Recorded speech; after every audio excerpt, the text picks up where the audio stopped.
سور آ جائے گی، یعنی یہ سور پھونکا جائے گا، تو وہ ایسی آواز ہوگی جو کانوں کو چیر پھاڑ دے گی اور سارے کے سارے انسان غرق ہو جائیں گے۔ اس سے مراد فیصلے کا دن ہے، اور وہ دن اتنا سخت ہوگا کہ کوئی کسی کا نہیں ہوگا، حتیٰ کہ آدمی اپنے بھائی سے بھاگے گا، ماں باپ سے، بیوی بچوں سے بھاگیں گے، ایک ایک نیکی مانگتے پھریں گے، لیکن کوئی کسی کو ایک نیکی دینے کے لیے تیار نہ ہوگا، کوئی کسی کو کوئی نیکی نہیں دے گا اس دن۔ اس سے ہمیں یہ سبق ملتا ہے کہ موت سے پہلے سچی توبہ کر کے اپنے رب کو راضی کر لیں اور آخرت کے لیے نیکیاں جمع کر لیں، تاکہ وہاں کسی سے مانگنے کی ضرورت نہ پڑے۔ آپ یاد رکھیں کہ یہ دنیا ایسی فانی جگہ ہے، سارے رشتے، ہر چیز آپ جب اس دنیا سے چلے جائیں گے نا، تو بس ان للہ و ان الیہ راجعون یہی کہا جائے گا۔ اس کے علاوہ کوئی آپ کے ساتھ آنے والا نہیں، کوئی آپ کے ساتھ جو حساب و کتاب ہوگا، نہ اس میں کوئی شریک ہو سکتا ہے، نہ آپ کو کوئی نیکی دینے والا ہے۔ اس وجہ سے ہم سبھی کو چاہیے کہ ہم اس دنیا میں رہتے ہوئے آخرت کی تیاری کو سب سے مقدم رکھیں اور آگے بڑھ کر دین کے کاموں کو سیکھیں، سمجھیں، قرآن مجید کو پڑھیں، تو اس کا ترجمہ اور تفسیر پڑھیں، اس کو سمجھنے کی کوشش کریں، اس کو اپنی زندگیوں میں لانے کی کوشش کریں، تبھی ہم نجات پانے والے ہو سکتے ہیں۔ یاد رکھیں کہ وہاں کوئی آپ کو کوئی نیکی دینے والا نہیں ہے، جس سے بھی آپ نے جتنی بھی دنیا میں محبت کی ہوگی، وہ بس آپ کو دفنا کر چلے جائیں گے۔ کوئی بھی آپ کے ساتھ نہیں آنے والا، نہ کوئی آپ کے ساتھ کوئی نیکی دینے والا۔ تو اس پر ہمیں سب کو غور و فکر کرنا چاہیے کہ کس طریقے سے میں نیکی کروں جس سے مجھے کسی کو وہاں پر مانگنے کی ضرورت نہ پڑے نا، یا یہ بھی رکھا جائے کہ ہم صرف اور صرف اللہ سبحانہ وتعالیٰ کی رحم و کرم سے ہی جنت میں جا سکتے ہیں، لیکن اس کا مطلب یہ نہیں ہے کہ بندہ کوشش ہی نہ کرے نا۔ اللہ نے بتایا کہ ہم سبھی کو چاہیے کہ ہم بار بار نیکیاں کرنے والے بنیں، تو ہم سبھی کو نیکیوں کو جمع کرتے رہنا چاہیے تاکہ ہم جنت میں جانے والے بن جائیں۔ اگلا سورہ جو ہے وہ ہے سورہ التکویر۔ تو تکویر کا معنی ہے لپیٹنا۔ جب قیامت ہوگی تو سورج کو لپیٹ دیا جائے گا، اسی مناسبت سے اس کا نام تکویر رکھا گیا ہے۔ تو قیامت کی حالت و واقعات کو اللہ سبحانہ وتعالیٰ نے اس میں بیان کیا ہے۔ آیت نمبر 1 اور آیت نمبر 2 میں اللہ سبحانہ وتعالیٰ فرماتے ہیں اِذَا الشَّمْسُ كُوِّرَتْ وَإِذَا النُّجُومُ انكَدَرَتْ۔ سورت کے شروع سے لے کر آیت نمبر 14 تک قیامت کا منظر پیش کیا گیا ہے۔ سورج کو لپیٹ کر بے نور کر دیا جائے گا، ستارے ٹوٹ جائیں گے، پہاڑ چلا دیے جائیں گے، یعنی کہ ریزہ ریزہ کر دیے جائیں گے۔ ایسا ہولناک منظر ہوگا کہ 10 ماہ کی گابھن اور اونٹنی کی بھی کوئی پرواہ نہیں کریں گے۔ تو عرب کے یہاں ایسی اونٹنی بہت قیمتی ہوتی تھی، یعنی کہ جس کی بچہ ہونے والا ہو نا 10 ماہ کی، تو اس اونٹنی کو بڑا قیمتی سمجھا جاتا تھا، لیکن اس وقت یہ بیکار چھوڑ دی جائے گی۔ سارے جانور خوف کے مارے اکٹھے ہو جائیں گے اور زندہ در اور جو ہے زندہ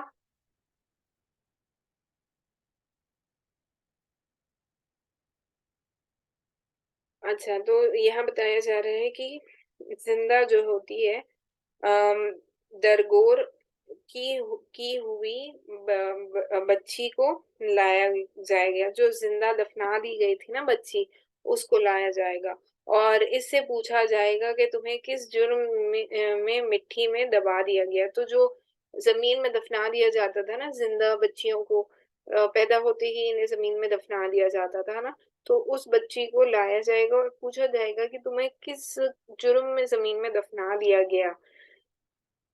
تو اس سے مقصود مجرمین کو سزا دینا ہوگا کہ جنہوں نے ناحق ان معصوم بچیوں کو زمین میں دفنا دیا ہوگا۔ پھر حضرت جبرائیل علیہ السلام کا ذکر فرمایا جو نبی کریم صلی اللہ علیہ وسلم کے پاس قرآن کریم کی وحی لایا کرتے تھے۔ آگے نبی کریم صلی اللہ علیہ وسلم کے متعلق فرمایا کہ انہیں جو غیب کی باتیں اللہ تعالیٰ کی طرف سے بتائی جاتی ہیں وہ کاہنوں کی طرح اس کے بتانے میں نہ تو بخل سے کام لیتے ہیں اور نہ ان کے بتانے پر پیسے لیتے ہیں۔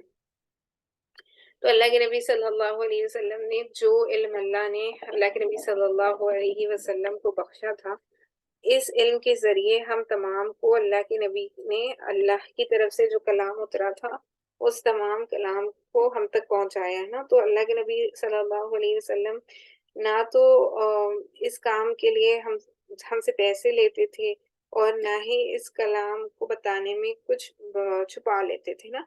تو یہی بتایا گیا کہ اللہ کے نبی صلی اللہ علیہ وسلم کاہن نہیں ہیں۔ اور قرآن کریم تو ہے ہی لوگوں کے لیے نصیحت، لیکن اس سے فائدہ وہ اٹھاتے ہیں جنہیں اللہ تعالیٰ چاہتے ہیں۔ تو قرآن کریم جو ہے یہ بڑی نصیحت والی کتاب ہے، لیکن اس سے فائدہ کون اٹھا سکتا ہے؟ وہی اٹھا سکتا ہے جو اللہ تعالیٰ وہی اس سے فائدہ اٹھا سکتا ہے جو اللہ سبحانہ قرب کو حاصل کرنے کی کوشش کرے۔ جیسا ہم نے پارہ نمبر 29 میں بھی دیکھا کہ قرآن بے شک ہدایت ہے، لیکن یہ اس وقت تک ہمارے لیے ہدایت کا ذریعہ نہیں بن سکتا جب تک کہ انسان خود اس کو پڑھنے، سمجھنے اور سیکھنے کی کوشش نہ کرے۔ اسی مناسبت سے خلاصۃ القرآن کی کلاسز لی جا رہی ہے کہ آپ کے اندر بھی اور میرے اندر بھی، ہم تمام کے اندر قرآن مجید کو پڑھنے، سمجھنے اور سیکھنے کا شوق پیدا ہو جائے، تاکہ جب ہمیں پتہ چلے کہ اللہ نے ان چیزوں کے بارے میں بیان کیا ہے تو انسان کے اندر جستجو پیدا ہو کہ وہ اس کو اور ڈیٹیل میں پڑھے۔ اگر آپ کا شوق ہوا، اگر آپ نے اظہار کیا اس چیز کا، تو ضرور میں بھی چاہوں گی کہ ویسے تو میرا ارادہ ہے کہ ہم ترجمہ اور تفسیر کی کلاسز بھی کریں، تو انشاءاللہ اللہ نے اگر موقع دیا تو ضرور ہم اس کو کریں گے ساتھ میں۔ تو یہاں پہ اللہ سبحانہ تعالیٰ فرما رہے ہیں کہ قرآن کریم جو ہے بے شک ہدایت ہے، لیکن وہ انہی کو فائدہ دے گی جو خود بھی محنت کریں اس کو سیکھنے، سمجھنے اور جاننے کے لیے۔ اسی وجہ سے یہاں پہ فرمایا گیا ہے کہ جنہیں اللہ تعالیٰ چاہتا ہے نا اسی کو اس سے ہدایت ملتی ہے۔ اس سے مراد وہی لوگ ہیں جو دین کو سیکھنے کی، سمجھنے کی کوشش میں آگے بڑھیں۔ اگلی سورت جو اللہ سبحانہ وتعالیٰ نے یہاں پہ ارشاد فرمائی ہے جس کے بارے میں، وہ ہے سورہ الانفطار۔ تو اس سورت کے شروع میں بھی اللہ تعالیٰ نے آخرت کے منظر کشی کی ہے۔ مکی صورتوں میں عقائد آخرت کو دلائل سے مختلف پیروں میں بیان کیا گیا ہے، یعنی کہ الگ الگ طریقے سے اللہ سبحانہ تعالیٰ نے ساری مکی صورتوں میں، اسپیشلی مکی صورتوں میں قیامت کے بارے میں، توحید کے بارے میں، ساری چیزوں کے بارے میں اللہ نے واضح طور پر بیان کیا ہے۔ انسان کو جو اعمال دنیا میں کر کے انسان نے جو اعمال دنیا میں کر کے آگے بھیجے تھے وہ انہیں بھی جان لے گا، اور دنیا میں جو اعمال کرنا چاہیے تھے لیکن نہ کر سکا ان کا بھی علم ہو جائے گا۔ ایک بار جب ہماری آنکھ بند ہو جائے گی، یعنی ہم مر جائیں گے اور دوبارہ وہاں پر اٹھائے جائیں گے، تو انسان کو تمام کی تمام چیزوں کا علم ہو جائے گا کہ اسے کیا کیا کرنا چاہیے تھا اور اس نے کیا کیا نہیں کیا۔ پھر اللہ تعالیٰ نے کرامن کاتبین کا ذکر کیا ہے۔ کرامن کاتبین کے بارے میں ہم نے گزشتہ نشستوں میں بھی دیکھا ہے۔ کرامن کاتبین وہ ہیں جو ہمارے دائیں اور بائیں ہاتھ پہ جو دو فرشتے ہیں جو نیکیوں اور بدی کو لکھ رہے ہوتے ہیں، ان کو کرامن کاتبین کہا جاتا ہے۔ تو اللہ سبحانہ وتعالیٰ نے کرامن کاتبین کا ذکر فرمایا۔ ان کی ذمہ داری یہ ہے کہ انسان دنیا میں جو بھی اعمال کرے، برے یا اچھے، وہ انہیں اس کے نام اعمال میں لکھ دیتا ہے تاکہ قیامت کے دن ہر انسان اپنے نام اعمال کو خود دیکھے اور پڑھ لے۔ تو ہم جب سے پیدا ہوتے ہیں تب سے لے کر جب تک ہم مرتے ہیں تب تک کا سارا ریکارڈ ان فرشتوں نے لکھا ہوا ہوتا ہے۔ یہ ہمارا نامہ اعمال ہوتا ہے کہ ہم نے دنیا میں کیا کیا کیا، کیسی ہم اپنی زندگی کو گزارا۔ تو اس کو کرامن کاتبین لکھ رہے ہوتے ہیں اور یہ ہمیں بتا دیا جائے گا کہ تم نے دنیا میں کیا کیا کیا۔ پھر اس کے متعلق فیصلے جنت یا جہنم کا فیصلہ کیا جائے گا۔ اس سے ہمیں یہ سبق مل رہا ہے کہ دنیا میں رہتے ہوئے اپنے اقوال، افعال اور اعمال کو تول تول کر کرنا چاہیے، کیونکہ ہمارا ہر قول و فعل لکھا اور محفوظ کیا جا رہا ہے۔ تو ہم جتنی اچھی طریقے سے اپنی عبادتوں کو انجام دیں گے، جتنا دین کا علم سیکھنے میں ہم آگے بڑھیں گے، ان ساری چیزوں کا وزن زیادہ ہوگا اور ہم اللہ کے پاس قابل قبول ہوں گے اور جنت میں جانے والے ہوں گے نا۔ تو اسی لیے ہمیں آگے آگے بڑھ کر ان ساری چیزوں کو کرنا چاہیے۔ اگلی سورت جو اللہ سبحانہ وتعالیٰ نے اس بارے میں نازل کی ہے وہ ہے سورہ المطففین۔ تو مطففین کا معنی ہے ناپ تول میں کمی کرنے والے۔ پہلی آیت میں یہ لفظ موجود ہے، اسی مناسبت سے اس سورت کا نام مطففین رکھا گیا ہے، کیونکہ ناپ تول میں کمی کرنے والی ایک قوم پچھلے بھی گزری تھی جو ناپ تول میں کمی کیا کرتی تھی نا، تو ان کا یہاں پہ ذکر ہے اور اس کے بارے میں ذکر ہے۔ تو حقوق العباد کی اہمیت کو اللہ نے یہاں پہ بیان فرمایا۔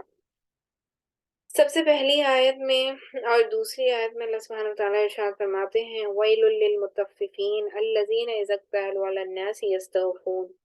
سورت کی ابتدائی آیت میں ان لوگوں کے لیے ہلاکت کی سخت وعید سنائی گئی ہے جو دوسرے سے اپنا حق لیتے وقت پورا پورا وصول کرتے ہیں مگر انہیں ان کا حق دیتے وقت کمی بیشی کر دیتے ہیں۔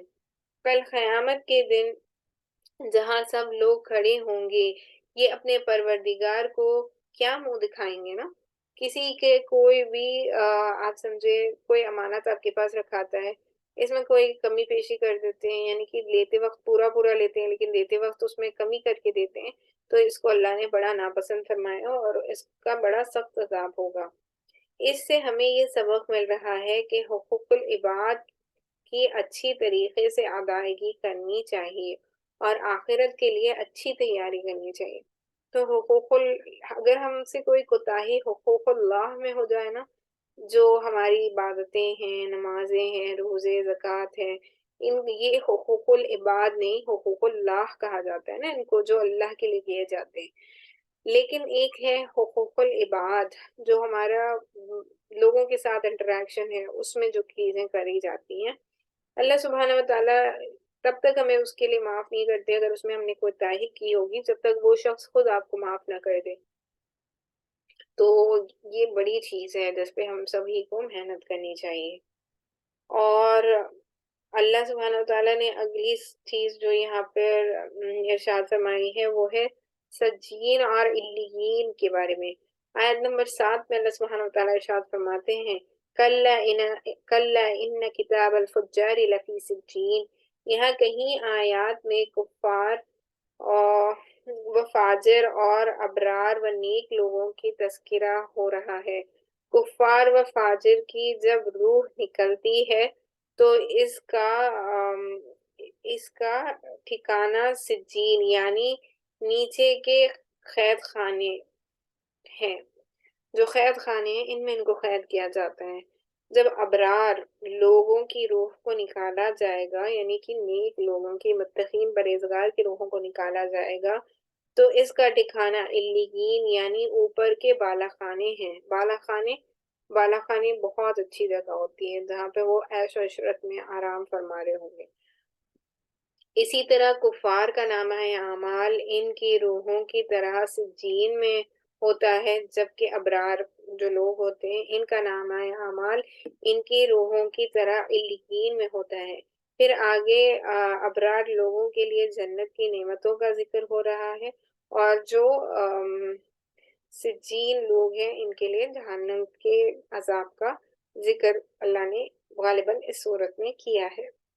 اس کے بعد اگلی صورت جو یہاں پہ اللہ سبحانہ وتعالیٰ نے نازل فرمائی ہے وہ ہے صورت انشقاق۔ تو اللہ سبحانہ وتعالیٰ آیت نمبر 1 اور 2 میں ارشاد فرماتے ہیں اِذَا السَّمَاءُ انشَقَّتْ وَأَذِنَتْ لِرَبِّهَا وَحُقَّتْ۔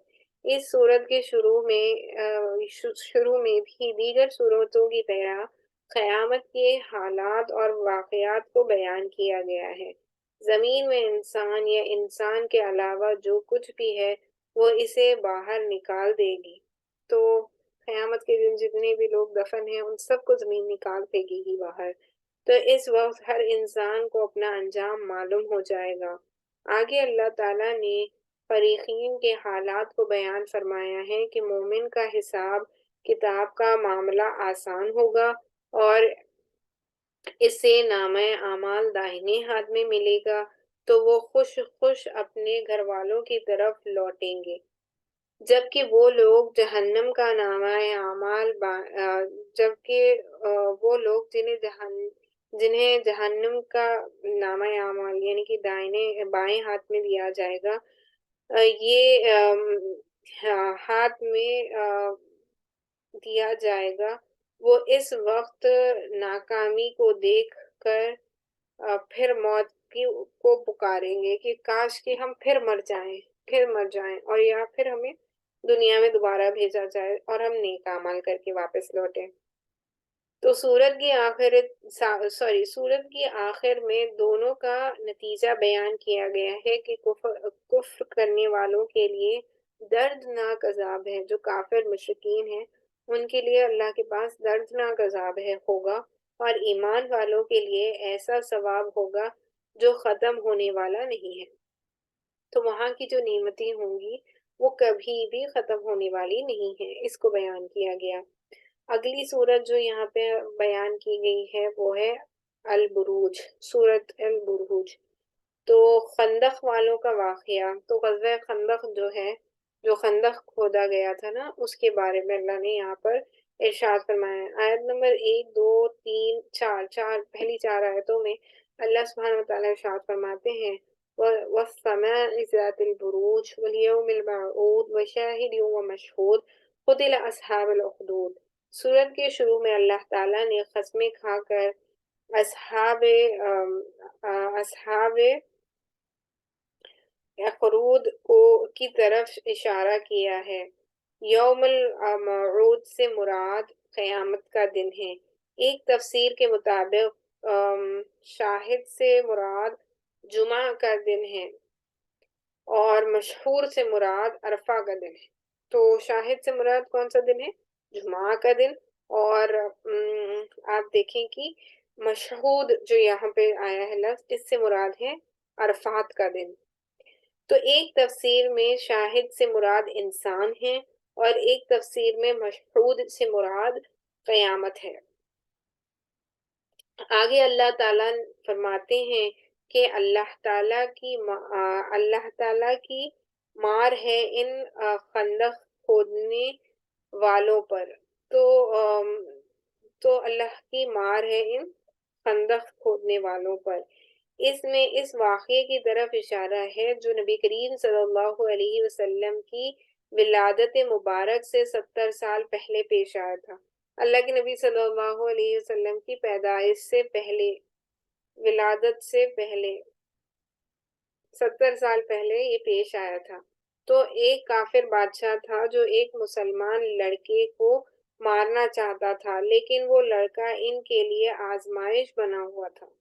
تو یہاں پہ واقعہ بیان کیا جا رہا ہے کہ وہ کون سا لڑکا تھا؟ ایک لڑکا تھا جس کو ایک بادشاہ مارنا چاہتا تھا، ایک مسلمان لڑکے کو، کیونکہ وہ لڑکا ان کے لیے آزمائش بنا ہوا تھا۔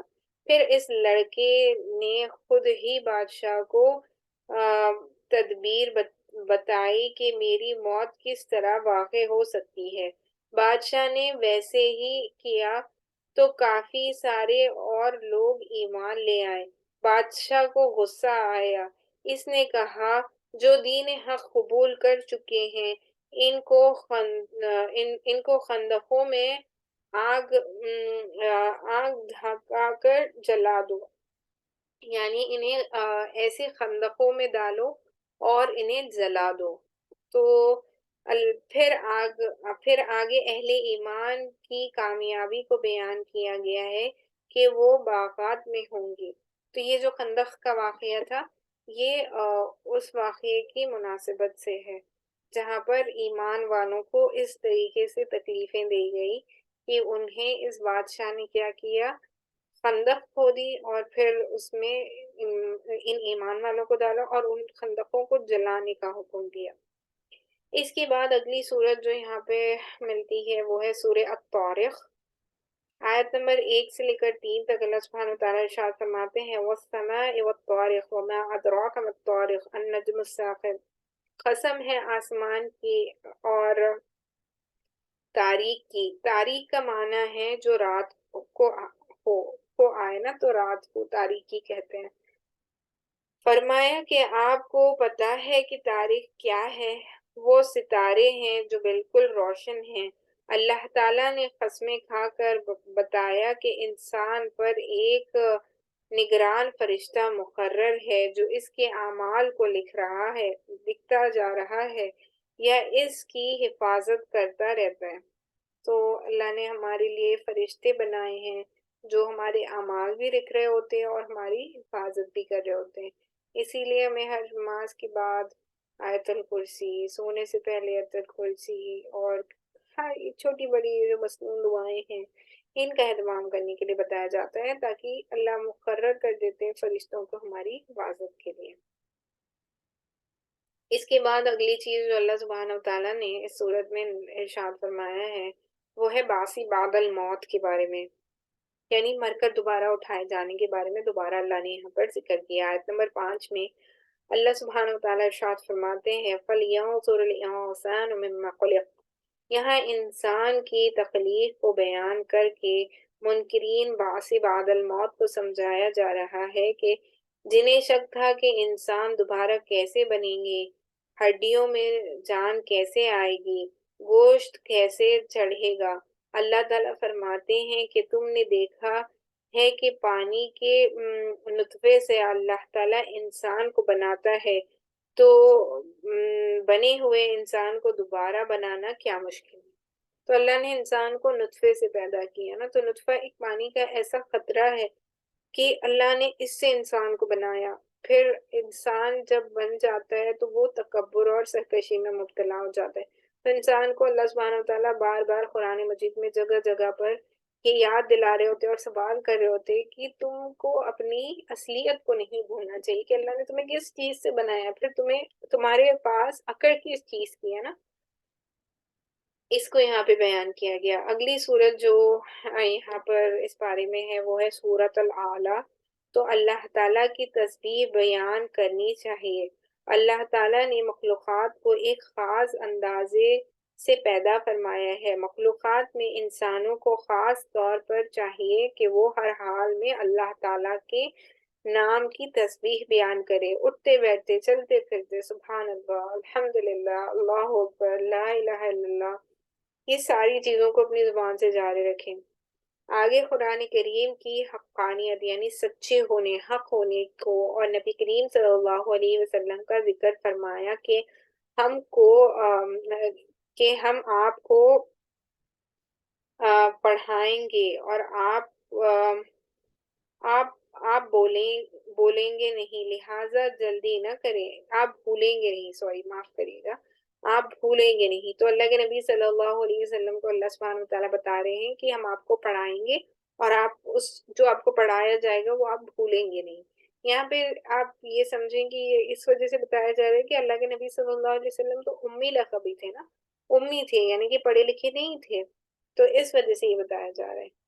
ہاں، جس چیز کو منسوخ کرنا ہوگا اسے اللہ تعالیٰ بھلا دیں گے۔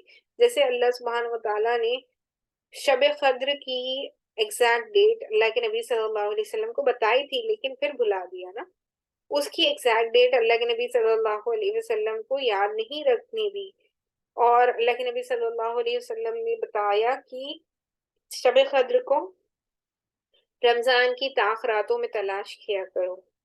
تو آج بھی ہمارے پاس تاخرات ہے، 19ویں شب ہے، آپ کے پاس آپ کے لوکل ٹائم سے شاید کل ہو یا آج ہوگی، تو جبھی بھی آپ کو اس کا موقع ملے، آپ ساری ہی تاخیراتوں میں آپ نے عبادت کرنی چاہیے اور شب قدر کو تلاش کرنا چاہیے۔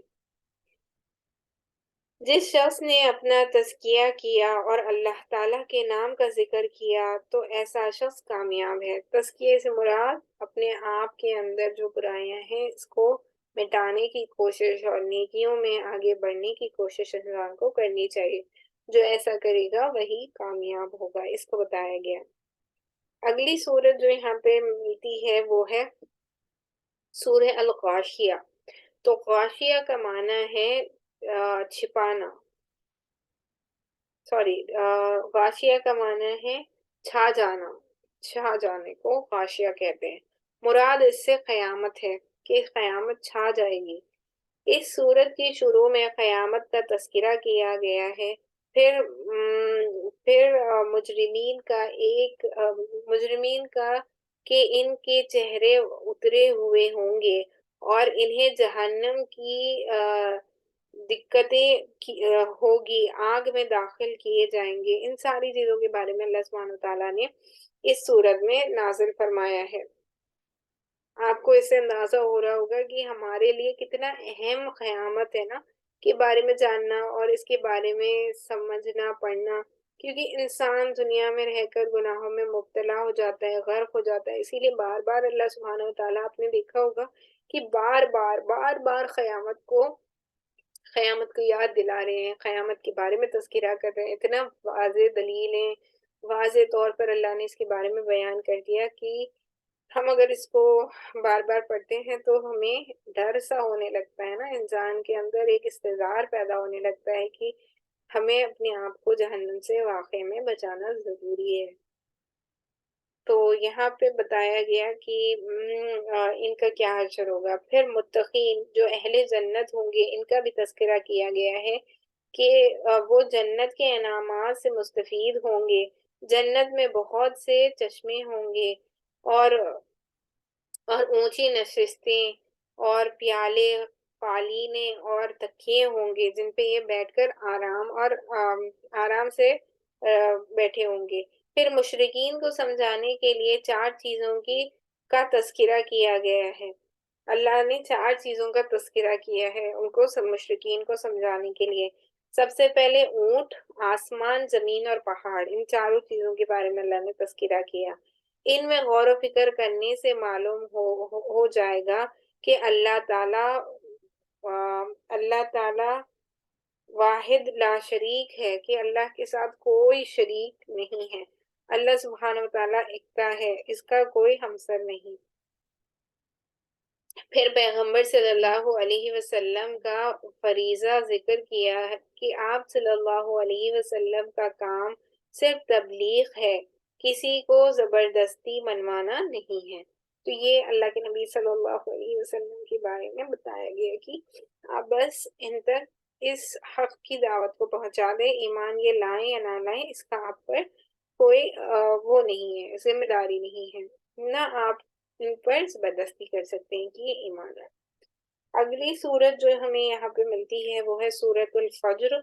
اس سورت کے شروع میں اللہ تعالیٰ نے قسمیں کھائی ہیں ذی الحجہ کی، فجر کی اور 10 راتوں کی۔ اس سے مراد ذی الحج کی پہلی 10 راتیں ہیں، اور جفت اور طاق کی، اور جفت سے مراد 10 ذی الحجہ کا دن اور طاق سے مراد 9 ذی الحجہ کا دن ہے۔ تو پہلے 10 دنوں کی بڑی فضیلت ہے۔ تو ان قسموں کا مقصد یہ ہے کہ اللہ تعالیٰ نیک لوگوں سے اچھائی کا معاملہ فرمائیں گے اور برے لوگوں سے برائی کا معاملہ فرمائیں گے۔ پھر سابقہ اقوام جو ہیں، جو پچھلی قومیں ہیں، سابقہ قومیں جو ہیں ان کے بارے میں اللہ سبحانہ وتعالیٰ یہاں پہ ارشاد فرماتے ہیں کہ سابقہ جو قومیں، اللہ سبحانہ وتعالیٰ ان کے بارے میں بیان فرما رہے ہیں۔ سابقہ اقوام جو پچھلی گزر چکی جو قومیں ہیں ان کے بارے میں اللہ نے یہاں پہ ذکر فرمایا. قوم سمود، قوم فرعون اور ان کی تباہی کا اللہ نے ذکر کیا ہے اس صورت میں.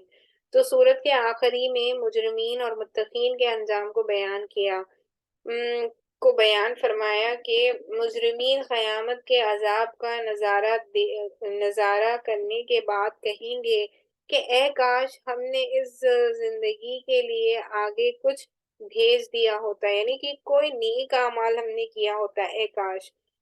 تو نفس مطمئنہ سے کہا جائے گا. نفس مطمئنہ متقین پرہیزگار لوگوں کی جو نفس ہوتی ہے، جو روح ہوتی ہے، اس سے کہا جائے گا.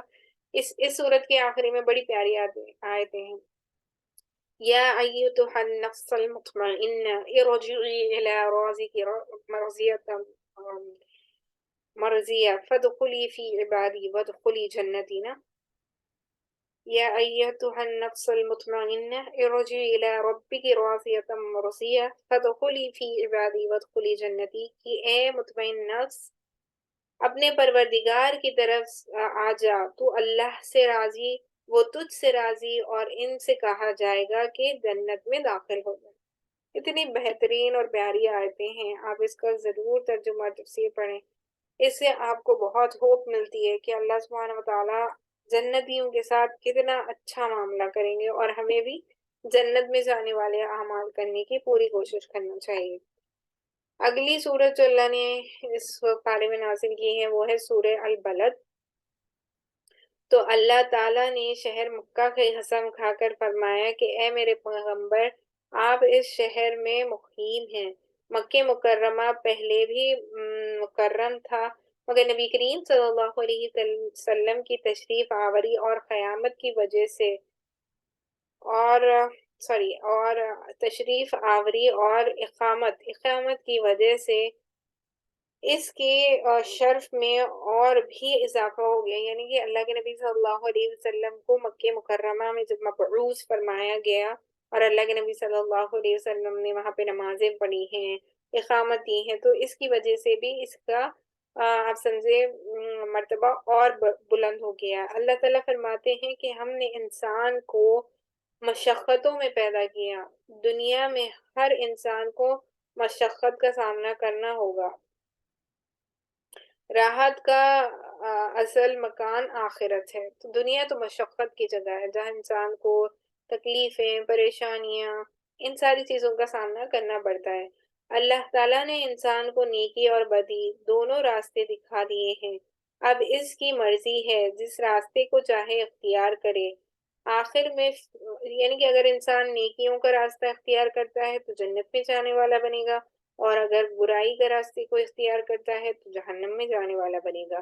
اس کو یہاں پہ بیان کیا گیا ہے. تو آخر میں فریقین دائیں اور بائیں ہاتھ والوں کے انجام کو بیان کیا گیا ہے کہ جن کا نام عمل دائیں ہاتھ میں دکھایا جائے گا وہ خوش و خرم سب کو اپنے اعمال دکھا رہے ہوں گے، اور جن کو بائیں ہاتھ میں دیا جائے گا وہ افسوس اور ناکامی کی وجہ سے اللہ سے معافی مانگ رہے ہوں گے، لیکن وہاں پر معافی مانگنے سے کوئی ان کا کام بننے والا نہیں ہے. اگلی سورت جو اللہ نے یہاں پہ نازل فرمائی ہے وہ ہے سورہ الشمس. تو اللہ رب العزت نے 11 قسمیں کھا کر یہ مضمون سمجھایا کہ اللہ تعالیٰ نے انسان کی ذات میں گناہ کا تقاضا بھی رکھا ہے، اور گناہ سے بچنے کی طاقت بھی رکھی ہے. اس کے مزاج میں اللہ نے رکھی ہے اس کی طاقت کہ انسان گناہوں سے بھی بچنے والا بن سکتا ہے یا گناہ کرنے والا بھی بن سکتا ہے.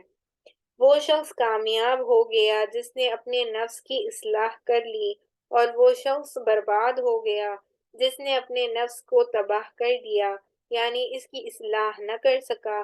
پھر آخرت میں قوم سمود کی سرکشی اور ان کے انجام کو ذکر کیا گیا ہے اس صورت میں پرٹیکولرلی. اگلی صورت جو یہاں پر ملتی ہے وہ ہے سورۃ اللیل.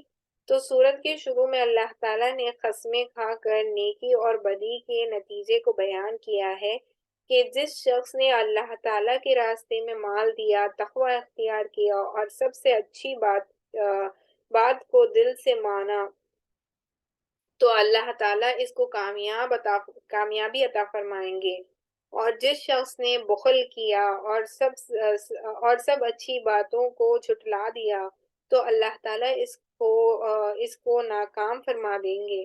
سورت کے آخر میں فرمایا کہ وہ شخص جو اللہ تعالیٰ سے بہت زیادہ ڈرتا ہے، اپنا مال راہ خدا میں خرچ کرتا ہے اور اس سے مقصود صرف اللہ تعالیٰ کی رضا ہے، ایسا شخص جہنم سے بہت دور ہوگا، یعنی جنت میں جانے والا ہوگا۔ وہ ہر کام صرف اور صرف اللہ ہی کی رضا کے لیے کرتا ہے کہ اللہ مجھ سے راضی ہو جائے۔ کسی نہ کسی طرح میں دین کا کام کر لوں کہ اللہ کو راضی کرنے والی بن جاؤ، تو پھر اللہ سبحانہ وتعالیٰ ایسے شخص کو جہنم سے دور کر دیتا ہے، یعنی جنت دے دیتا ہے۔ یہ آیت حضرت ابوبکر صدیق رضی اللہ تعالیٰ عنہما کی شان میں نازل فرمائی گئی تھی۔ اگلی سورت جو ہے وہ ہے سورہ الضحیٰ۔ اس سورت میں اللہ تعالیٰ نے اپنے محبوب سے عشق کی انتہا فرما دی۔ ابو لہب کی بیوی جو تھی جمیل، تو اس نے کہا تھا کہ محمد صلی اللہ علیہ وسلم کے خدا نے اس کو چھوڑ دیا ہے، یعنی کہ آپ سمجھیں وحی کا نزول ہونا کچھ وقت کے لیے بند ہو گیا تھا، کہ اس وجہ سے بتایا جاتا ہے کیونکہ یہ نبوت کا اور جو کلام اللہ کے نبی صلی اللہ علیہ وسلم کے قلب اطہر پر اتارا جاتا ہے، اس کا بہت بوجھ ہوتا تھا نا۔ اگر بتایا جاتا ہے کہ اس کلام کو اگر کسی پہاڑ پر اتارا جاتا تو وہ ریزہ ریزہ ہو جاتا تھا، لیکن وہ ہمارے نبی کا خلق تھا جس میں اتنی صلاحیت تھی کہ وہ اس بوجھ کو اٹھا سکتا نا۔ تو اسی وجہ سے اللہ نے کچھ وقت تک وحی کا نزول ہونا بند ہو گیا تھا۔ تو ان کفار و مشرکین، جو ابو لہب کی بیوی تھی جس کا نام جمیل ملتا ہے، اس نے یہ کہنا شروع کر دیا کہ محمد صلی اللہ علیہ وسلم کے خدا نے اس کو چھوڑ دیا ہے۔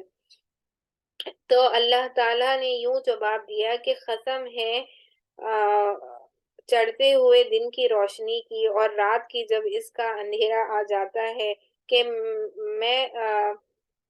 میں خود کہ خدا نے تمہیں نہیں چھوڑا ہے اور نہ ہی ناراض ہے۔ نہ تو اللہ سبحانہ وتعالیٰ اللہ کے نبی صلی اللہ علیہ وسلم سے ناراض تھے، نہ ناراضگی کی وجہ سے وحی بند ہوئی تھی، اور نہ اللہ سبحانہ وتعالیٰ نے اللہ کے نبی صلی اللہ علیہ وسلم کو چھوڑ دیا ہے۔ آگے مزید اپنے محبوب کو یقین دلانے کے لیے فرمایا کہ کیا ہم نے تمہیں یتیم نہیں پایا تھا، پھر تمہیں ٹھکانہ دیا، راستے سے ناواقف پایا تو راستہ دکھایا، یعنی دین اسلام کی طرف نا، اور تمہیں نادار پایا تو غنی کر دیا۔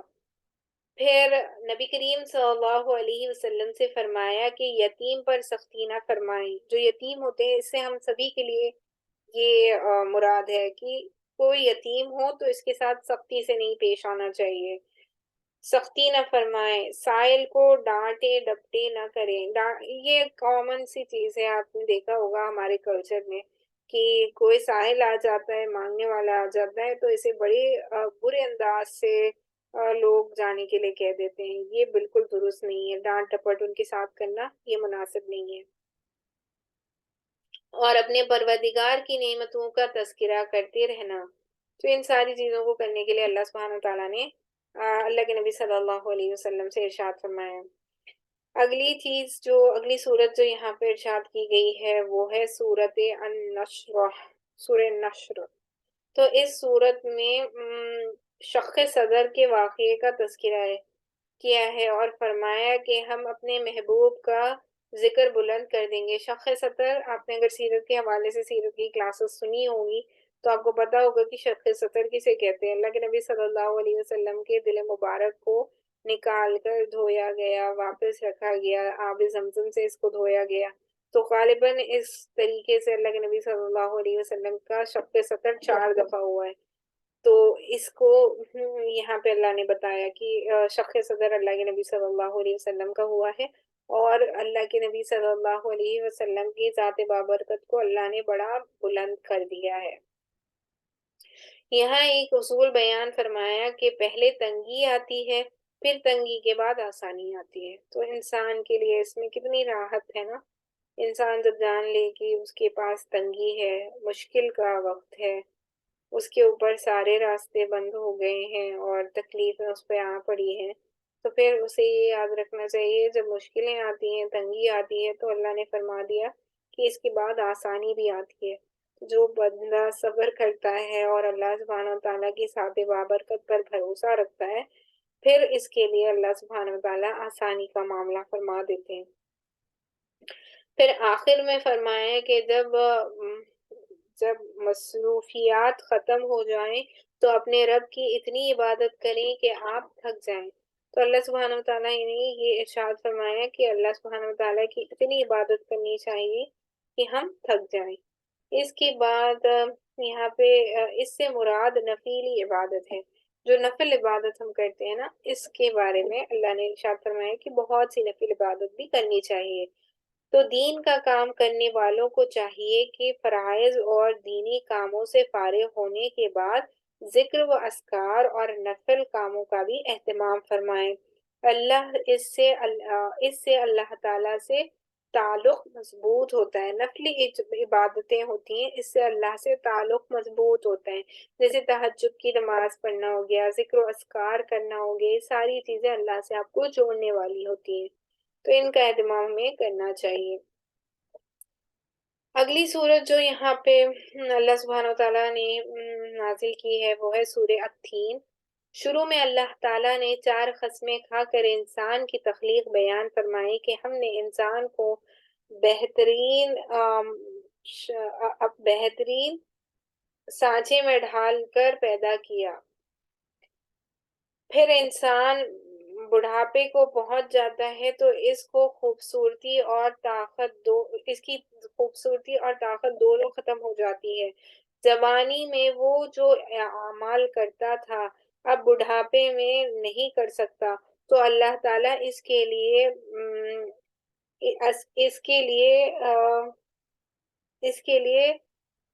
پینشن جاری فرما دیتے ہیں کہ اسے ان اعمال کا ثواب ملتا رہتا ہے جو اس نے آپ سمجھیں جوانی میں کیے ہوں، اس کا ثواب اسے بڑھاپے میں بھی ملتا رہتا ہے۔ پھر آخرت میں اللہ تعالیٰ کی حاکمیت، جو اللہ کی اعلیٰ حکمت ہے، اس کا ذکر کیا گیا ہے اس صورت میں۔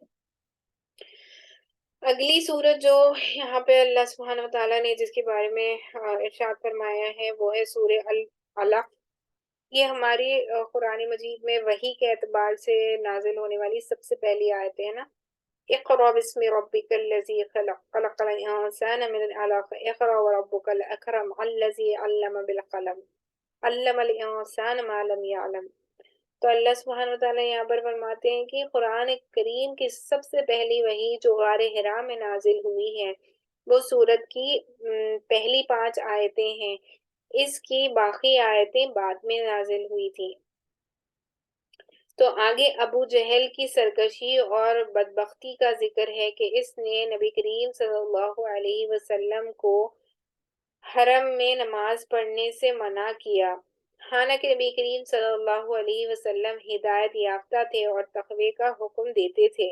ابو جہل کے بارے میں اللہ تعالیٰ فرماتے ہیں کہ اگر وہ ان حرکتوں سے باز نہ آیا تو ہم اس کی پیشانی کے بالوں سے پکڑ کر گھسیٹیں گے اور جہنم میں داخل۔ پھر آخر میں اللہ تعالیٰ نے محبت کے انداز میں فرمایا کہ میرے محبوب سجدہ کیجئے اور میرے قریب آ جائے۔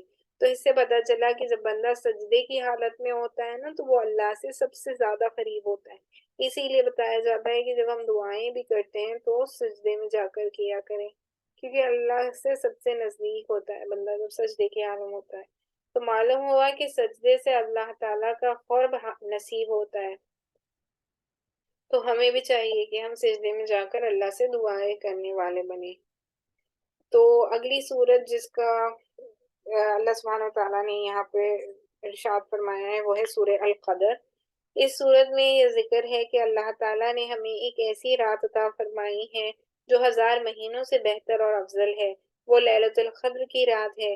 جس میں لوح محفوظ سے آسمان دنیا پر قرآن کریم نازل ہوا ہے۔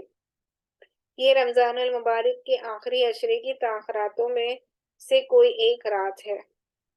تو اس میں ہمیں عبادت کرنی چاہیے۔ کون کون سی عبادتیں کرنی چاہیے، کس چیز کا اہتمام کرنا چاہیے؟ سب سے پہلے تو جو دعا ملتی ہے، جو سنت سے ثابت ہے، وہ ہے اللہم انک عفو کریم تحب العفو فاعف عنی، یا کریم یا فاعف عنی۔ اس کے علاوہ استغفار کا اہتمام کرنا چاہیے اور درود شریف کثرت سے پڑھنی چاہیے۔ 3 مرتبہ کم از کم سورہ اخلاص پڑھنا چاہیے، کیونکہ سورہ اخلاص 1/3 قرآن کا حصہ مانا جاتا ہے نا۔ 3 مرتبہ اگر ہم سورہ اخلاص پڑھ لیتے ہیں تو ایک بار قرآن مجید پڑھنے جتنا ثواب مل جاتا ہے۔ اور پھر اس کے علاوہ 2 رکعت نفل نماز پڑھیں، اللہ سے دعا کریں۔ آپ اس رات میں کوئی بھی نیک عمل کریں گے، ملٹیپلائڈ انٹو 83 ایئرس ہو جائے گا، تو اس کا اہتمام کریں۔ اگلی سورت جو اللہ نے یہاں پہ ارشاد فرمائی ہے وہ ہے سورۃ البینہ۔ تو اس سورت میں بتایا کہ جو مشرک ہیں وہ ناکام ہوں گے۔ یہود و نصرانی جو تھے وہ نبی پاک صلی اللہ علیہ وسلم کی نبوت کی روشن دلائل دیکھنے کے بعد بھی آپ پر ایمان نہ لائیں تو یہ ناکام ہوں گے۔ یہ بات سمجھائی ہے کہ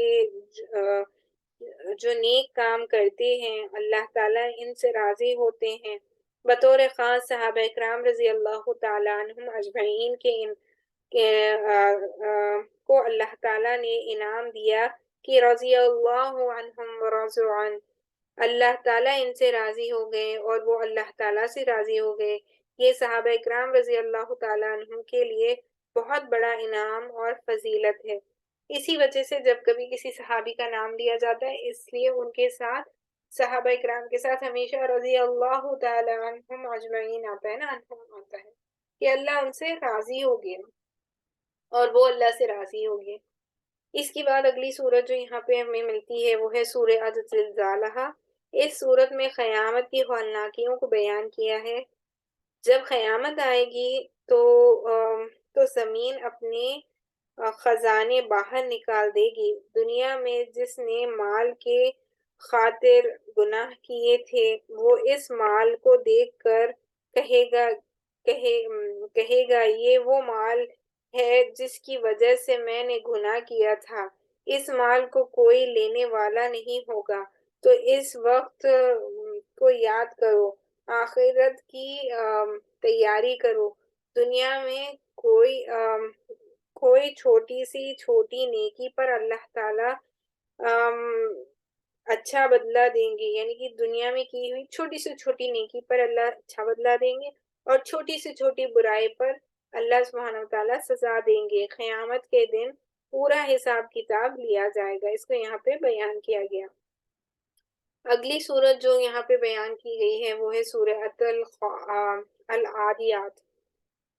تو اللہ تعالیٰ نے ڈوبنے والے گھوڑوں کی قسم کھائی ہے، کھا کر یہ بات سمجھائی کہ گھوڑا اپنی جان کو خطرے میں ڈال کر اپنے مالک کی حفاظت کرتا ہے، اس کی بات مانتا ہے، لیکن انسان کو دیکھیں کہ وہ اپنے مالک کا کھاتا ہے لیکن اس کی بات نہیں مانتا۔ اللہ نے اگزامپل دے کے سمجھایا کہ گھوڑا کتنا وفادار ہوتا ہے، کہ اس کا مالک کو کوئی نقصان پہنچانا چاہتا ہے تو وہ اپنے مالک کو نقصان پہنچانے نہیں دیتا، وہ اپنے مالک کا ہر حکم مانتا ہے۔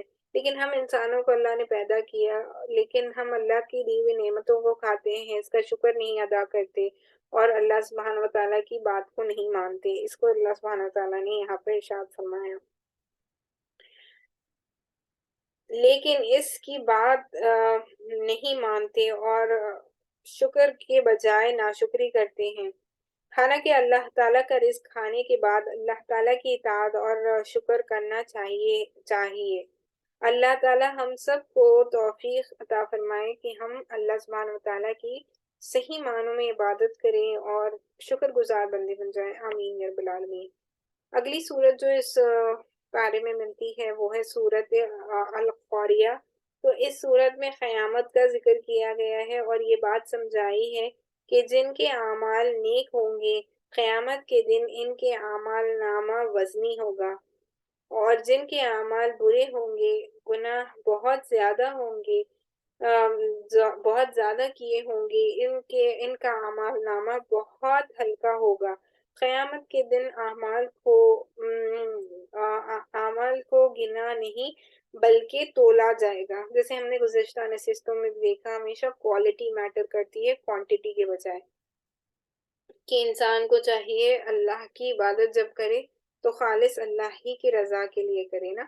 تو اس کو یہاں پہ بیان کیا گیا۔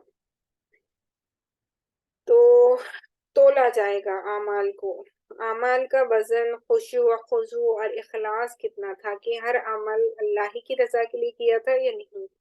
اور تو نیک اعمال کو اخلاص کے ساتھ کرنا چاہیے، کہ ہم کبھی بھی کوئی نیک عمل کریں تو اس میں چاہیے کہ اپنے آپ کی نیتوں کو ٹٹولے، شروعات میں، درمیان میں اور آخر میں، کہ میں یہ کام کر کیوں رہی ہوں، اس سے میں کس کی خوشنودی حاصل کرنا چاہتی ہوں، اللہ سبحانہ و تعالیٰ کی یا دنیا والوں کی۔ اگر اللہ کی خالص اللہ ہی کے لیے کیا ہے تو پھر کامیاب ہوں گے۔ اگلی صورت جو یہاں پہ ارشاد کی گئی ہے، ملتی ہے، وہ ہے صورت التکاثر۔ تو اس صورت میں انسان کو سمجھایا کہ اللہ تعالیٰ نے تمہیں جو نعمتیں دی ہیں وہ تمہیں غفلت میں نہ ڈال دے۔ تو اللہ نے ہمیں دنیا میں جو بھیجا، نعمتیں دی، اس کو یہ ہمیں ہمیشہ اللہ سے غافل کرنے والی ہوتی ہیں، تو اس سے بچنا چاہیے۔ اللہ تعالیٰ کی نعمتوں کا شکر ادا کریں، اور قیامت کے دن ایک ایک نعمت کا تم سے حساب لیا جائے گا۔ ہر ایک چیز نعمت ہے، ہماری آنکھیں نعمت ہے، ہمارے کان نعمت ہے، ہاتھ نعمت ہے، ہماری زندگی میں جو ہم پیسے کماتے ہیں یہ ایک نعمت ہے۔ ساری چیزوں کا حساب کتاب لیا جائے گا، کہ تم نے مال کہاں سے کمایا، کہاں خرچ کیا، اپنی جوانی کو کس کام میں لگایا، اور اپنی علم پر کیا عمل کیا نا۔ یہ 4 سوالات ہیں جس کو اللہ سبحانہ وتعالیٰ پوچھیں گے، تو ساری چیزوں کا حساب و کتاب لیا جائے گا۔ اس کے بعد اگلی چیز جو اللہ سبحانہ وتعالیٰ نے یہاں پہ ارشاد فرمایا ہے وہ ہے سورۃ العصر۔ تو اللہ تعالیٰ نے قسم کھا کر یہ بات سمجھائی ہے کہ کامیاب ہو گیا جس نے عقائد درست، جس کے عقائد درست ہو گئے، اعمال سنت کے مطابق ہو گئے۔ پھر فرمایا کہ کامیاب ہے جو صحیح عقیدے اور نیک اعمال کی دعوت دے، اگر دعوت دینے میں کوئی مشکل آ جائے تو اس کو خندہ پیشانی سے برداشت کرے۔ تو اللہ نے یہاں پر زمانے کی قسم کھائی ہے نا سورہ عصر میں، کہ جو نیک اعمال کرنے والے ہیں وہی کامیاب ہیں، اور جو ایک دوسرے کو نیکی کی طرف بلانے والے ہیں وہ کامیاب ہیں۔ اس کے بعد اگلی صورت جو ہے وہ ہے صورت اللمزہ۔ اس نے اللہ تعالیٰ نے سمجھایا کہ مال گن کر رکھنا، بخل کرنا، چغل خوری کرنا، لوگوں کے عیب نکالنا، مذاق اڑانا اور دوسروں کو طعنے دینا یہ انسان کو برباد کر دیتا ہے، لہٰذا مذکورہ تمام برے اعمال سے بچنا چاہیے۔ اگلی صورت جو ہے جس کے بارے میں ارشاد ہے وہ ہے سورۃ الفیل۔ تو اس میں وہ واقعہ بیان کیا ہے جب ابراہہ کعبہ کو گرانے کے لیے لشکر لے کر آیا تھا، جو چھوٹی چھوٹی کنکریاں مارنے کے لیے اللہ تعالیٰ نے چھوٹے چھوٹے پرندے ابابیل بھیجے تھے، جن کے چونچ میں ایک پتھر ہوتا تھا، اور جس کے اوپر گرنا ہے اس کا نام بھی لکھا ہوتا تھا، اور جب یہ پتھر اس شخص کے اوپر گرتا تو وہ بوسے کی طرح ہو جاتا، جیسے جلا ہوا بوسا نہیں ہوتا اس طرح۔ تو اس کے لشکر کو تباہ برباد کر دیا۔ اس سے عبرت حاصل کریں، اللہ تعالیٰ کے دین کو مٹانے کی بات نہ کریں بلکہ اللہ کے دین کی مدد کریں۔ اگلی صورت جو ہے وہ ہے سورۃ القریش۔ اس صورت میں یہ سمجھایا کہ اللہ تعالیٰ تمہیں رزق اور تمہیں امن بھی دیتے ہیں، اس کا تقاضا یہ ہے کہ اللہ تعالیٰ کی عبادت کرنی چاہیے۔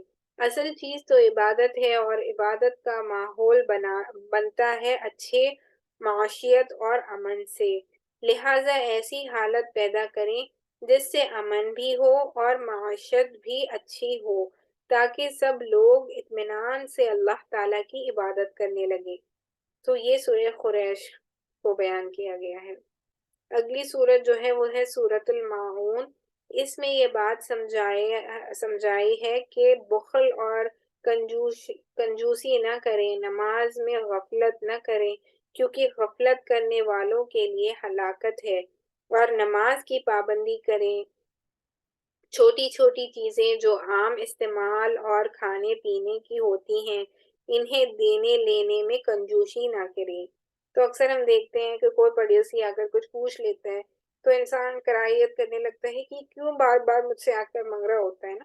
تو ایسا نہیں کرنا چاہیے، ایک دوسرے سے کوئی بھی چیز شیئر کرنے میں کنجوسی نہیں کرنی چاہیے۔ اگلی سورت جو اللہ سبحانہ و تعالیٰ نے اس بارے میں نازل کی ہے وہ ہے سورۃ الکوثر۔ تو حضور اکرم صلی اللہ علیہ وسلم کی عظمت کو بیان کیا کہ آپ کو کوثر عطا فرمایا گیا نا، حوض کوثر۔ آپ نماز پڑھیں اور قربانی کیجیے، آپ کے مخالفین ہی ختم ہوں گے۔ آپ صلی اللہ علیہ وسلم کا نام قیامت تک اور قیامت کے بعد بھی رہے گا۔ تو یہ جو ابو لہب تھا، غالباً ابو لہب یا مشرکین میں سے کوئی تھے جو یہ کہتے تھے کہ اللہ کے نبی صلی اللہ علیہ وسلم جڑ کرتے ہیں، کہ اللہ کی نسل، اللہ کے نبی صلی اللہ علیہ وسلم کی نسل آگے ہی نہیں بڑھنے والی ہے، ان کا کوئی نام لیوا ہی نہیں رہے گا، کیونکہ آپ کے سارے بیٹے جو تھے وہ بچپن ہی میں فوت ہو گئے تھے نا۔ تو اللہ سبحانہ وتعالیٰ یہاں بتا رہا ہے کہ جڑ کٹا وہی شخص ہے جو ایمان نہ لائے۔ اللہ کے نبی صلی اللہ علیہ وسلم کا تو نام ہمیشہ ہمیشہ باقی رہنے والا ہے۔ اس کے بعد اگلی سورت جو اللہ نے اس بارے میں نازل کی ہے وہ ہے سورۃ الکافرون۔ تو یہ سورت توحید اور شرک اور ایمان اور کفر اور حق اور باطل کے درمیان حد فاصل ہے۔ جب مشرکین نے صلح کرنے کی کوشش کی تو اللہ تعالیٰ تو آپ صلی اللہ علیہ وسلم نے دو ٹوک فیصلہ فرمایا کہ تمہارے لیے تمہارا دین ہے اور میرے لیے میرا دین ہے۔ اس کا پس منظر سمجھے کہ یہ کب نازل ہوئی تھی۔ تو کفار مشرکین اللہ کے نبی صلی اللہ علیہ وسلم کے پاس آئے اور کہنے لگے کہ ٹھیک ہے، ہم آپس میں ایک معاہدہ کر لیتے ہیں کہ 1 سال تک آپ ہمارے بتوں کی پوجا کی کریں اور 1 سال تک ہم آپ کے خدا کی عبادت کریں گے۔ تو اس پر اللہ نے اس سورت کو نازل فرمایا، اور پھر آپ صلی اللہ علیہ وسلم نے ان کو کہہ دیا کہ تمہارے ساتھ تمہارا دین ہے، میرے ساتھ میرا دین ہے، نہ میں ان کی عبادت کروں گا جن کی تم عبادت کرتے ہو، اور نہ تم ان کی عبادت کرو گے جن کی میں عبادت کرتا ہوں، لہٰذا تمہارے لیے تمہارا دین ہے اور میرے لیے میرا دین ہے۔ اگلی سورت جو ہے وہ ہے سورۃ النصر ہے نا، جو اس کو عصر بھی کہا جاتا ہے۔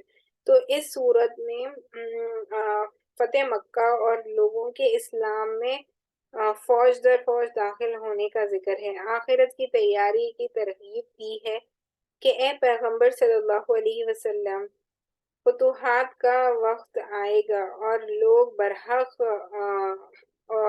اور لوگ جوق در جوق مسلمان ہونے لگیں گے۔ اب آپ صلی اللہ علیہ وسلم کی آمد کا مقصد پورا ہونے کو ہے۔ تو اللہ کے نبی، یہ فتح مکہ کے جب فتح مکہ ہوا تھا غالباً تب یہ صورت نازل ہوئی تھی کہ آج ہم نے آپ پر دین کو مکمل کر دیا اور جوق در جوق لوگ مسلمان ہوں گے۔ اس کے بعد اگلی سورت جو ہے وہ ہے سورۃ اللہب۔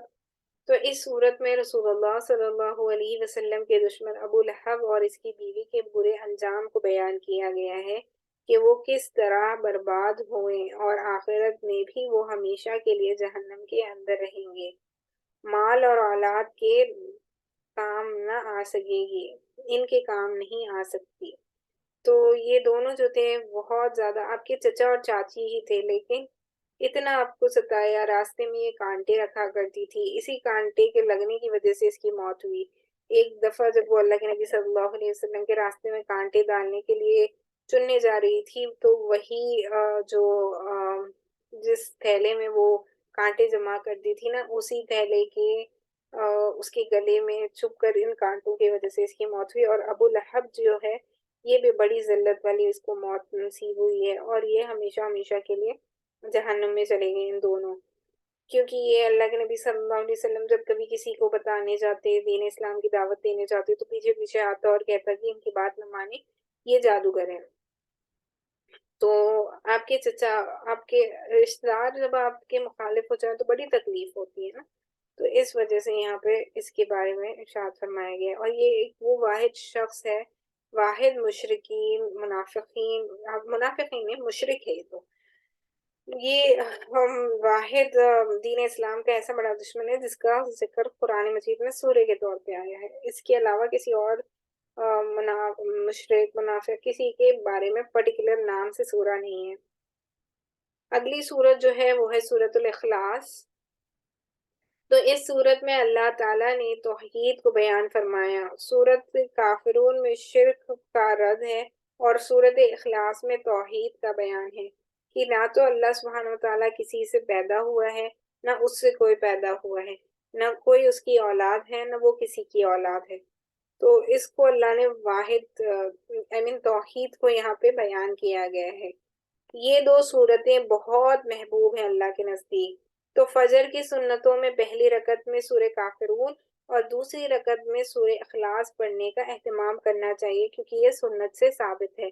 اسی طرح وتر کی نماز میں پہلی رکعت میں سورہ اعلیٰ، دوسری رکعت میں سورہ کافرون اور تیسری رکعت میں قل هو اللہ احد پڑھنا ثابت ہے۔ تو اسی طریقے سے ہم بھی اپنی نمازوں میں پڑھیں گے تو انشاءاللہ سنت کا ثواب بھی ہمیں ملے گا۔ اور جیسے میں نے آپ کو پہلے بھی بتا دیا، قرآن مجید کا ایک تہائی حصہ سورۃ اخلاص کو بتایا جاتا ہے۔ 3 دفعہ اگر آپ پڑھیں گے تو یہ سورت جو ہے آپ کے لیے ایک قرآن مجید پڑھنے کا ثواب آپ کو مل سکتا ہے۔ اگلی صورتیں جو ہے وہ ہے سورت فلق اور سورت ناس۔ تو اس کا پس منظر سمجھیں کہ ان صورتوں کو اللہ سبحانہ وتعالیٰ نے کب نازل فرمائی۔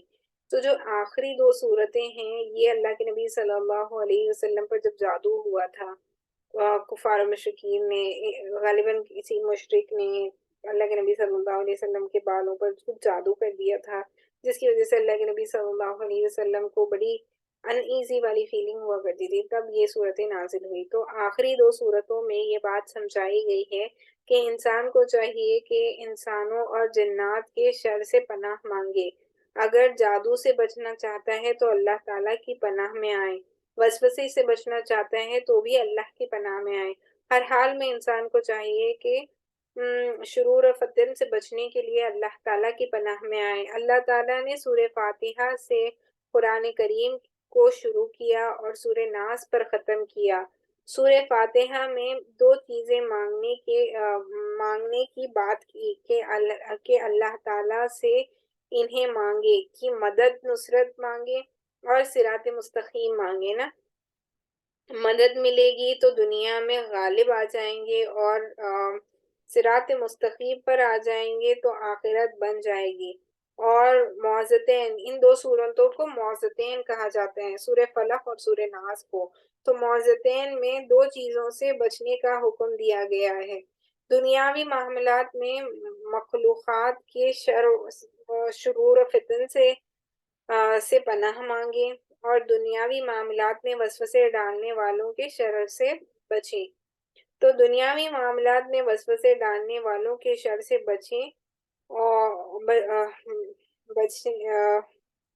بچنے کے لیے تو دنیا اچھی رہیں گی، ان سے بچیں گے تو ہی ہماری دنیا اچھی رہ سکتی ہے۔ جو حاسدین ہوتے ہیں ان کی حسد سے، جلنے والوں کی جلن سے، اور آپ سمجھیں یہ شرور و فتن سے اور شیاطین سے، ان سارے سرکش شیاطین سے ان سے اللہ ہی بچا سکتے ہیں، اللہ کی پناہ میں آنا چاہیے۔ دینی معاملات میں وسوسے ڈالنے والوں کے شر سے بچیں گے تو آخرت سنور جائے گی۔ اللہ تعالیٰ ہر قسم کے شرور و فتن سے ہماری حفاظت فرمائے۔ وآخر الدعوانا الحمد للہ رب العالمین۔ الحمدللہ، خلاصۃ القرآن کریم اللہ کی مدد سے مکمل ہوا ہے، اور اللہ تعالیٰ قبول اور منظور فرمائے، قبولیت عام فرمائے، پڑھنے پڑھانے سننے سنانے والوں کے لیے نفع بنائے، ہم سب کے ایمان کی حفاظت فرمائے، اور ہماری نسلوں سے دین کا کام عافیت کے ساتھ لیتے رہیں۔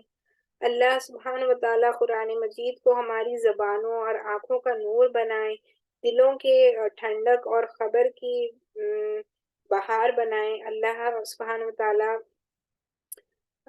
جو ہے دین اسلام کے جتنے بھی مرکزیں ہیں ان کو ان کے فیض سے تا قیامت دنیا بھر میں دین کو پھیلائیں، آمین یا رب العالمین۔ بجانب الکریم نبی کریم علیہ والصلاة والسلام علی سید المرسلین برحمتک یا ارحم الراحمین، اللہم لک الحمد کما ینبغی لجلالک وجہ عظیم سلطانک۔ تو اب ہم انشاءاللہ اس کے آگے سورہ فاتحہ جو ہے اس کو پڑھ لیتے ہیں، کیونکہ قرآن مجید کبھی ختم ہونے والا نہیں ہے۔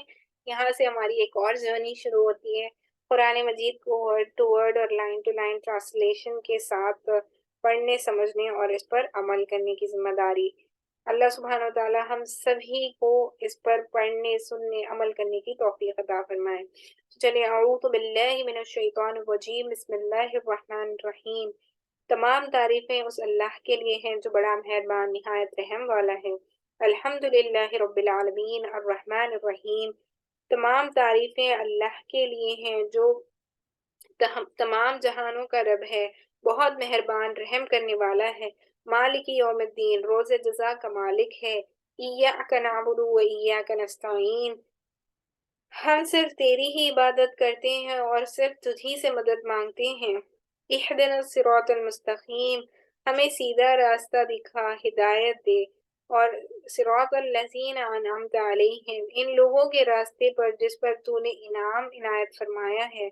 غیر المغضوب علیہم ولا الضالین، نہ کہ ان کے جن پر تو نے اپنا غضب نازل کیا اور نہ جو گمراہ ہوئے۔ بسم اللہ الرحمن الرحیم، الف لام میم، ذالک الکتاب لا ریب فیہ، الف لام میم، یہ کتاب ہے اس میں کوئی شک نہیں، ھدی للمتقین، پرہیزگاروں کے لیے ہدایت ہے۔ الذین یؤمنون بالغیب ویقیمون الصلاۃ ومما رزقناہم ینفقون، جو غیب پر ایمان لاتے ہیں اور قائم کرتے ہیں نماز کو، اور جو کچھ ہم نے انہیں دیا ہے اس میں سے خرچ کرتے ہیں۔ والذین یؤمنون بما انزل الیک وما انزل من قبلک وبالآخرۃ هم یوقنون، اور جو لوگ اس پر ایمان رکھتے ہیں جو آپ پر نازل کیا گیا اور جو آپ سے پہلے نازل کیا گیا، اور وہ آخرت پر یقین رکھتے ہیں۔ اولئک علی ھدی من ربہم واولئک ھم المفلحون، وہی لوگ ہیں اپنے رب کی طرف سے ہدایت پر اور وہی لوگ کامیاب ہوں گے۔ ان الذین کفروا سواء علیہم انذرتہم ام لم تنذرہم لا یؤمنون، بے شک جن لوگوں نے کفر کیا ان پر یہ برباد ہوئے، اور آپ انہیں ڈرائیں یا نہ ڈرائیں وہ ایمان نہیں لائیں گے۔ اللہ نے ان کے دلوں پر مہر لگا رکھی ہے کہ ان کے کانوں پر، اللہ نے کانوں اور آنکھوں پر مہر لگا رکھی ہے کہ نہ تو یہ سن سکتے ہیں نہ آپ کی بات کو سمجھ سکتے ہیں، اور ان کی آنکھوں پر پردہ ہے اور ان کے لیے بڑا عذاب ہے۔ ختم اللہ علی قلوبہم وعلی سمعہم وابصارہم غشاوہ ولہم عذاب عظیم۔ اللہ سبحانہ وتعالیٰ سے یہ دعا ہے کہ جو ہم نے تلاوت کی اس کو قبولیت کا درجہ عطا فرمائے۔ چلیے اب ہم انشاءاللہ اپنی دعا کا آغاز کرتے ہیں۔ دعا ہم کر لیں گے انشاءاللہ العزیز، اور پھر ہماری مجلس ختم ہو جائے گی اللہ کے فضل و کرم سے۔ چلیں، اعوذ باللہ من الشیطان الرجیم، بسم اللہ الرحمن الرحیم، اللہم صلی علی محمد وعلی آل محمد کما صلیت علی ابراہیم وعلی آل ابراہیم انک حمید مجید، اللہم بارک علی محمد وعلی آل محمد کما بارکت علی ابراہیم وعلی آل ابراہیم انک حمید مجید۔ اللہم آت نفسی تقواہا وزکیہا انت خیر من زکاہا انت ولیہا ومولاہا، اے میرے رب میرے نفس کو اس کا تقوی عطا فرما اور اس کو پاک رکھ، تو ہی اس کو بہترین پاک کرنے والا ہے، تو ہی اس کا ولی اور مولا ہے۔ حسبی اللہ لا الہ الا هو علیہ توکلت وهو رب العرش العظیم۔ مجھے اللہ ہی کافی ہے، اس کے سوا کوئی معبود نہیں، اس پر بھروسہ رکھتی ہوں اور بڑے تخت کا مالک ہے۔ ربنا اتمم لنا نورنا واغفر لنا انک علی کل شیء قدیر۔ اے ہمارے رب، ہمارا نور ہمارے لیے مکمل کر دے اور ہماری بخشش فرما، بے شک تو ہر چیز پر قدرت رکھنے والا ہے۔ آمین۔ ربنا ظلمنا انفسنا وان لم تغفر لنا وترحمنا لنکونن من الخاسرین۔ اے ہمارے رب، ہم نے اپنے اوپر ظلم کیا، اور اگر تو نے ہم سے درگزر نہ فرمایا اور ہم پر رحم نہ کیا تو یقیناً ہم خسارہ پانے والوں میں سے ہو جائیں گے۔ اللهم اغفر لي خطاياي واجعل لي إسرافي في أمري وما أنت أعلم به مني اللهم اغفر لي حبلي وجدي وقطعي وعمدي وكل ذلك عندي۔ اے اللہ، بخش دے میری خطائیں، میری جہالت، میرے کام، میری زیادتی، اور جس کے بارے میں میں جس کے بارے میں مجھ سے زیادہ زیادہ جانتا ہے۔ اے اللہ ہمیں آسانی سے رزق دے، اور سجدین میں پھول کے اور جان جان کر کے ہوئے وہ میرے سارے گناہوں کو بخش دے، اور یہ سب میرے اندر ہیں۔ اللهم اغفر لي ما تقدم وما تأخر وما تأسررت وما أعلنت وما أنت علام به مني أنت مقدم ومؤخر وأنت على كل شيء قدير۔ اے اللہ، میری مغفرت کرنا، میری مغفرت کر ان کاموں میں جو میں کر چکی ہوں، اور انہی کاموں کو جو ہم کر چکے ہیں۔ جہنم میں جانے سے بچا، اور جنہیں جہنم میں جانا مقدر ہو گیا انہیں بھی اس سے بچا۔ تو سب سے پہلا ہے اور تو ہی سب سے بعد ہے، اور تو ہی ہر چیز پر قدرت رکھنے والا ہے۔ انی اعوذ بک وذریتها من الشیطان الرجیم۔ میں ایسے اور اس کے آئندہ نسل کے شیطان مردود کے فتنے سے تیری پناہ چاہتی ہوں۔ اعوذ باللہ ان اکون من الجاہلین۔ میں اس سے اللہ کی پناہ مانگتی ہوں جو جاہل ہو کہ کسی کی باتیں کرے۔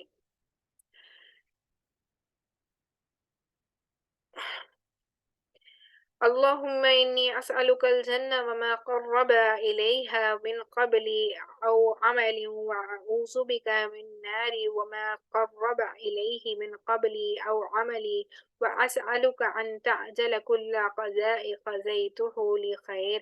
اے اللہ، بے شک میں تجھ سے سوال کرتی ہوں جنت کا اور ہر اس قول یا عمل کا جو اس جنت کے قریب کر دے۔ میں تیری پناہ چاہتی ہوں آگ سے، اور ہر قول یا عمل سے جو اس آگ کے قریب کر دے، اور میں تجھ سے سوال کرتی ہوں ہر فیصلے کو جو تو نے میرے لیے کرنا ہے میرے حق میں بہتری بنا دے۔ ربنا آتنا فی الدنیا حسنۃ وفی الآخرۃ حسنۃ وقنا عذاب النار۔ اے ہمارے رب، ہمیں دنیا میں بھلائی عطا فرما اور آخرت میں بھلائی عطا فرما، اور ہمیں آگ کے عذاب سے بچا۔